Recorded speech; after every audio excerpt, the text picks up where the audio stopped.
আজকে তোমরা কে কী জলখাবার বানিয়েছো? আজকে আমি একটা নতুন ধরনের জলখাবার বানিয়েছি। তা সেই জলখাবারটা আজকে ভাবলাম তোমাদের সাথে শেয়ার করব। তা জলখাবারটা আমি অনেকক্ষণ আগেই করে ফেলেছি, যেহেতু ছেলে খেয়ে পড়তে গেল সেই জন্য আমাকে একটু আগেই বানিয়ে ফেলতে হয়েছে। তখন তোমাদের কীভাবে করেছি সেটা আমি বলতে পারিনি। তা আমি এখন জলখাবারটা খাবো। জলখাবারটা খাওয়ার সময় তোমাদের খাওয়ার আগে সেই জলখাবারটা কীভাবে বানিয়েছি তোমাদেরকে একটু দেখাই এবং বলি যে এই জলখাবারটা হচ্ছে সাবু মাখা, যেটা হচ্ছে সাবু মাখা বলছি। তাই সাবু মাখাটা কিন্তু খুব সহজ পদ্ধতিতে হয়ে যাবে, খুব তাড়াতাড়ি হয়ে যাবে এবং এতে কোনো টক ঝাল নোনতা এ ধরনের কিছু তেল মশলা কিচ্ছু থাকে না, যেটা একদম প্লেন সাদা সাপটা খাবার, যেটা খুব তাড়াতাড়ি বানিয়েও ফেলা যায়। আর হাতের কাছে খুব বেশি জিনিস যে সবসময় দরকার পড়ে তা না, হাতের কাছে যাই থাকুক তোমার ঘরে যা থাকবে সেই দিয়ে তুমি টুকটাক একটু বানিয়ে নিতে পারবে। এবং এটা বানাতে কী কী লেগেছে কীভাবে বানিয়েছি সেটা আমি তোমাদেরকে দেখিয়ে দিচ্ছি, বলে দিচ্ছি, কারণ দেখানোটা আমি সরাসরি দেখাতে পারবো না এখন, কারণ অলরেডি আমি অনেকটা সকালেই আমি বানিয়ে ফেলেছি, কারণ আমার ছেলে পড়তে গেল তাড়াহুড়ো করে, তখন আমি সেটা তুলে রাখতে পারিনি। এখন বানানো হয়ে গেছে, বানানোর পর খেতে কেমন হচ্ছে সেটা খেয়ে আমি টেস্ট করে বলবো, এবং তোমরাও আমি যেভাবে বলবো সেভাবে বানিয়ে খেয়ে দেখে আমাকে পরে কমেন্টে জানাবে।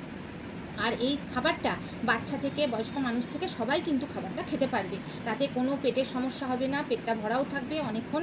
খাবারটা মনে হবে বেশ একটা কিছু জল খাবার খাওয়াও হলো, বেশ একটা নতুনত্ব ভাব একটা খেলে ভালোই লাগবে। তা চলো আমি কেমন করে এটাকে বানিয়েছি সেটা তোমাদেরকে দেখিয়ে দিচ্ছি, তোমরা করে খেয়ে দেখো, আমাকে পরে কমেন্টে জানিও।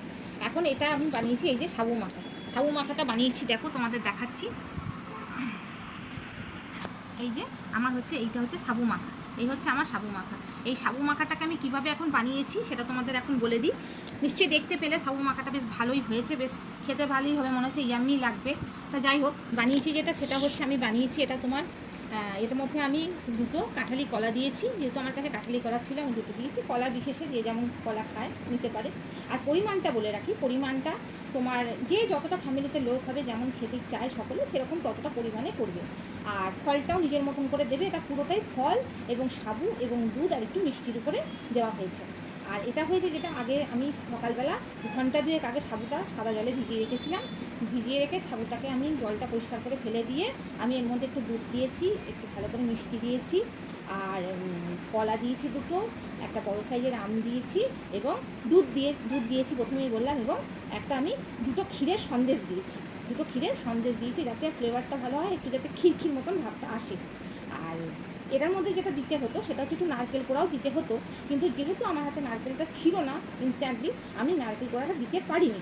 এবারে অনেকের আবার পেটের সমস্যা, যেহেতু আমি আগেই অনেকগুলো ভিডিওতে আমার বলেছি যে আমার যেহেতু পেটের সমস্যা সেই জন্য আমি নারকেলটাকে সব খাবার ক্ষেত্রেই আমি একটু অ্যাভয়েড করেই চলি, সেই জন্য আমি ওটাকেও দিই নাই। এবারে এখন আমি এটাকে বানিয়ে ফেলেছি এবং এই খাবারটা খুব ভালো খাবার, তোমরা আমার মতন করে যেরকম করে বললাম সেরকম করে যদি বানিয়ে বাড়িতে খেতে পারো ভালো লাগবে। একবার খেয়ে টেস্ট করে দেখো, আমি তোমাদেরকে আজকে খেয়ে একটু টেস্ট করে বলছি, তোমরা নিজেরা এখন তো টেস্ট করতে পারবে না, বানিয়ে খেয়ে টেস্ট করে দেখবে।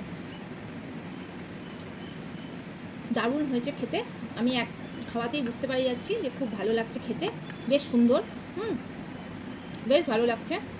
তোমরাও তাহলে এভাবে জলখাবারটা বানিয়ে খেতে পারো, এবং এটা সকালে এবং বিকালে জলখাবার হিসেবে বেশ পছন্দসই জলখাবার এবং পেট ভরার জলখাবার, বেশ অনেকটা খাওয়া যায় আর বেশ টাইম মতো সময় মতন খুব চটপট তাড়াতাড়ি বানানোও হয়ে যায়। তাহলে চলো, কার কীরকম লাগবে খাবারটা বানিয়ে খেয়ে যদি পারো তাহলে আমাকে কমেন্ট করে অবশ্যই জানিও।